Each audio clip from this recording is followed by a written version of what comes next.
Insurrection, just like yesterday. Hey, TJ, I'm going to say a few things, and while I'm saying a few things, if you can show pictures of people breaking inside the Capitol, I'd really appreciate Terrorists. it. Because I think a lot of us have some questions, a lot of questions, not just for Donald Trump. I've got no questions for Donald Trump. He's an insurrectionist. There are no questions. He should be arrested today.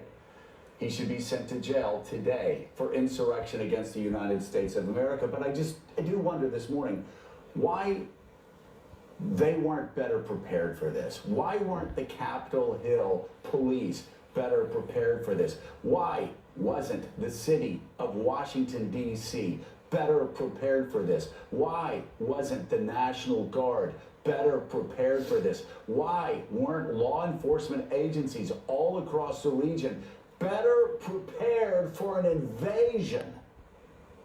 An invasion against the People's House, against the world's greatest deliberative body.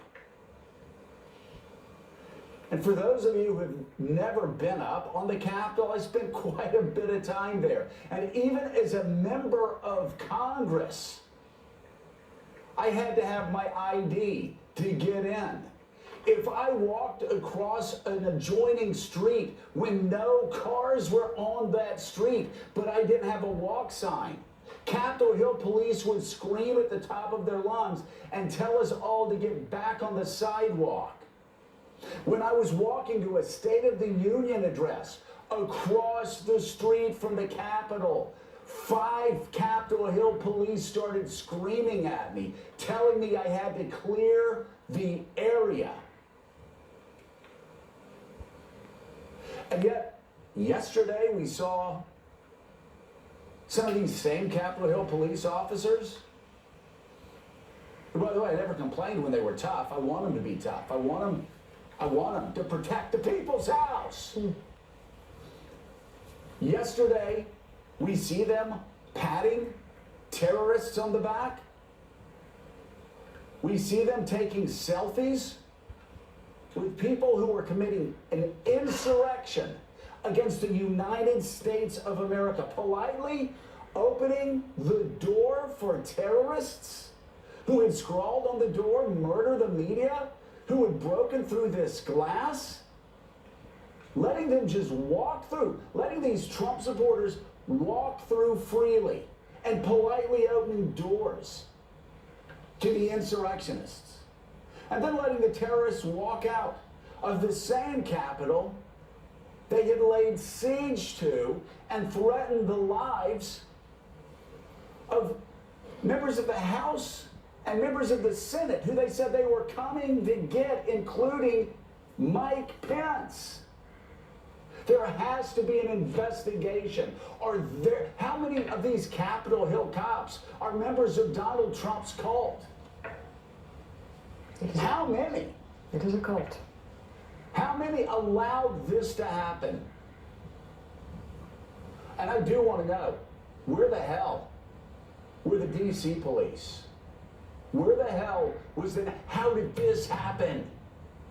This hasn't happened since the War of 1812, when the British stormed Washington, D.C.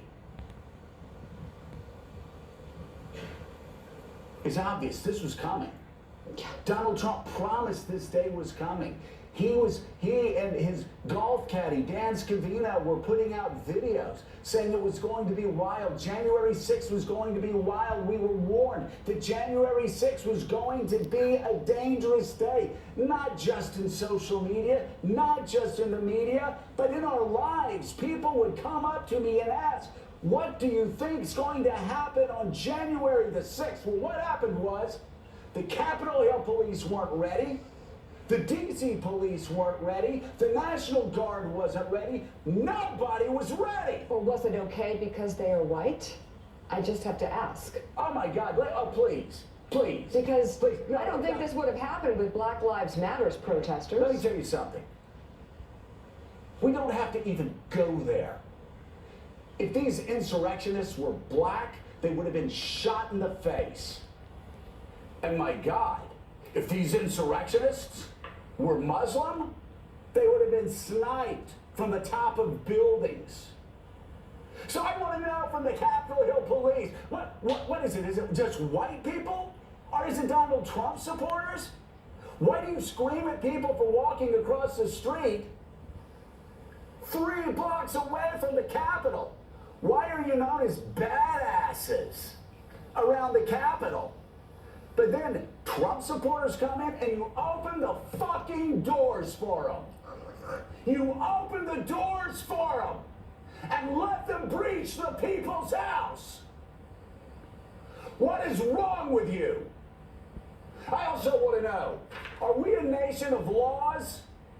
Are we a nation of one man? Donald J. Trump called for the insurrection against the United States of America. He called for it. Rudy Giuliani called for combat justice just an hour or two before this happened. Donald Trump Jr. said, "We are coming for you." That's insurrection against the United States of America. And if Donald Trump Jr., Rudy Giuliani, and Donald Trump are not arrested today for insurrection and taken to jail and booked, and if the Capitol Hill police do not go through every video and look at the face of every person that invaded our Capitol, and if they are not arrested and brought to justice today, then we are no longer a nation of laws, and we only tell people they can do this again. And guess what? This is what I've been saying about Oregon, about Portland for months. For months. If you put out a curfew, if you have laws, you either follow them or anarchy follows, and you encourage more anarchy. It's that simple. Let's bring in former NATO Supreme Allied Commander